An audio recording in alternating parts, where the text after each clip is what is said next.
क्या डिमांड की गई है आप लोगों को? देखिए, जो पुसे सावड़े गांव है सतारा के अंदर, वहाँ जो वाक़या हुआ आप सब जानते हैं, जहाँ कुछ सोशल मीडिया के ऊपर कोई चीज़ वायरल कर दी गई जिसमें एक मज़हब की जो है तौहीन की गई। किसने किया उसका तो अब तक पता नहीं चला, लेकिन मुस्लिम कम्युनिटी को, मुस्लिम समाज को जो है उसमें टारगेट बनाया गया और कुछ लोगों ने एक जो है दहशतगर्दाना हमला किया, जिसमें मस्जिद के ऊपर हमला किया गया और जिसके अंदर जो अब तक ख़बर थी, एक जो शख्स जो है शहीद हो गए, उनको जो है उनका क़त्ल हुआ है। तो बहरहाल ये एक बहुत अफसोसनाक बात है। तो जो आज मेमोरेंडम दिया गया उसका मकसद यही था कि सबसे पहले ऐसे कम्युनल वायलेंस को रोका जाए। दूसरी चीज़ ये डिमांड की गई कि जो लोग ख़ताकार हैं, जिन्होंने ये गुनाह किया, उनको जो है पकड़ा जाए और जो क़ानून के तहत जो सज़ाएँ वगैरह उन पर जल्द से जल्द ये चीज़ जो है की जाए।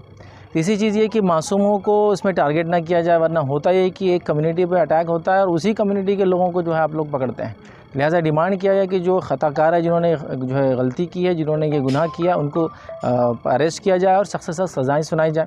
चौथी चीज़ ये डिमांड की गई है कि जो लोग इसके अंदर मारे गए हैं, ख़ास तौर से एक की ख़बर और एक ख़बर आज आ रही है बहरहाल, तो उनको कुछ कंपनसेशन दिया जाए। जिस तरह से गवर्नमेंट दूसरे कम्युनिटीज़ को कंपनसेट कर रही है, गवर्नमेंट जॉब्स दिए जा रहे हैं, घर दिए जा रहे हैं, फार्मिंग लैंड दी जा रही है, तो उनको कुछ ना कुछ इसका मुआवजा दिया जाए जो हुआ, और जो ज़ख्मी हैं उनको जो है कुछ ना कुछ मुआवजे के तौर पर कुछ ना कुछ दिया जाए और वो लोग जिन्होंने ये किया है उनको जो है जल्द से जल्द पकड़ा जाए और सज़ा दी जाए। वायरल करते हैं, पहले तो हम गवर्नमेंट से अपील करेंगे कि उनके पास IT के सेल्स है, यूनिट्स हैं, वो एक्टिव रहे और सबसे पहले ये पता करें कि कहाँ से ये चीज़ एक नमूना, एक शोशे के तौर पर छोड़ी जाती है।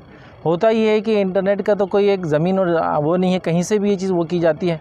लेकिन आप देखिए, कम्युनिटी को जो है वो इंटरनेट पे डाला गया और उसको एक कम्युनिटी को नुकसान पहुंचाया गया। अपील ही हम करेंगे कि गवर्नमेंट इस मामले में सक्षम है और वो जल्द से जल्द कार्रवाई करे जब ऐसी पोस्ट वायरल होती है। तो जो व्हाट्सएप पे जो मैसेज आते हैं बिना देखे जो वायरल करते हैं, उनके लिए क्या है? देखिए, जो व्हाट्सएप वगैरह पे, सोशल मीडिया पे लोगों से मैं अपील करूंगा, जो मैसेजेस आते हैं जिसको वो बगैर सोचे समझे या देखे वायरल कर देते हैं, कभी कभार किसी कास्ट, किसी कम्युनिटी, किसी क्रीड, किसी धर्म को जो है उसमें अपमानित या बुरा कहा जाता है, मैं अपील करूंगा लोगों से जो हमारी बात सुन रहे हैं और मुस्लिम नुमाइंदा काउंसिल की तरफ से कि वो ऐसी चीज़ों को फ़ौरन रोके और अगर आपको लगता है तो इसकी कंप्लेन करें, ना कि उसको आगे फॉरवर्ड करें।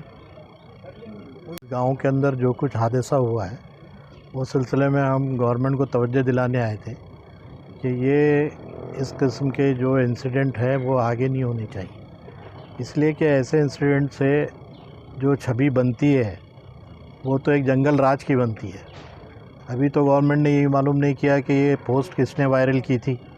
उससे पहले रात में गांव के अंदर, छोटे गांव के अंदर नहकते मुसलमानों पे अटैक कर दिया गया, उनकी मस्जिद पर उनके पवित्र कुरान को जलाया गया। तो ये सारी बातें जो है, ये एक ऐसे देश में जो विश्व गुरु होने की बात कर रहा है, जो G20 को जो है ऑर्गेनाइज़ कर रहा है, एक ऐसे देश में ऐसे इंसिडेंट होते हैं कि जो है एक झूठी बात के ऊपर, पता नहीं वो सही है या नहीं है, उसके ऊपर एक गांव में अटैक हो रहा है। तो इस सिलसिले में हमने कोई डिमांड किया है गवर्नमेंट ऑफ महाराष्ट्र से, क्योंकि ये उनके जुरिडिक्शन में आता है, कि वो लोग जो है कम से कम जो करने वाले लोग हैं उनको पूरी तरह अरेस्ट तो करें। जब तक लाश रोड पर रखी नहीं गई उस वक्त तक अरेस्टिंग तो हुई नहीं थी। जब लाश रोड पर रखी गई तो उसके बाद अरेस्टिंग हुई है। दूसरी बात यह है कि जो ज़ख्मी हैं उनको कंपनसेट करें। जो आदमी जो मारा गया है उसमें उसकी फैमिली वगैरह को कंपनसेट करें। और सेल्फ़ डिफेंस के लिए ऐसे गांव में जहां पे इस किस्म के टेररिस्ट अटैक होते हैं, सेल्फ़ डिफेंस के लिए लोगों को गवर्नमेंट जो है कुछ ना कुछ प्रोवाइड करे ताकि वो अपनी जान माल बचा सके। आप जानते हैं कि ये सब नक्सलवादियों के एरिया के अंदर गांव वालों को बहुत सारी चीज़ें प्रोवाइड की जाती है। वैसे ही छोटे मोटे गांव में जो प्राइवेट प्रोटेक्शन के लिए या सेल्फ प्रोटेक्शन के लिए गवर्नमेंट के पास जो भी प्रोविज़न है वो प्रोवाइड करे ताकि वो अपनी जान माल और इज़्ज़त और आबरू को बचा सके। यह डिमांड के साथ हमने यहाँ पे बात की है और यही डिमांड को हम आगे बढ़ाना चाहते हैं ताकि गवर्नमेंट संजीदगी से इन चीज़ों पे गौर करे।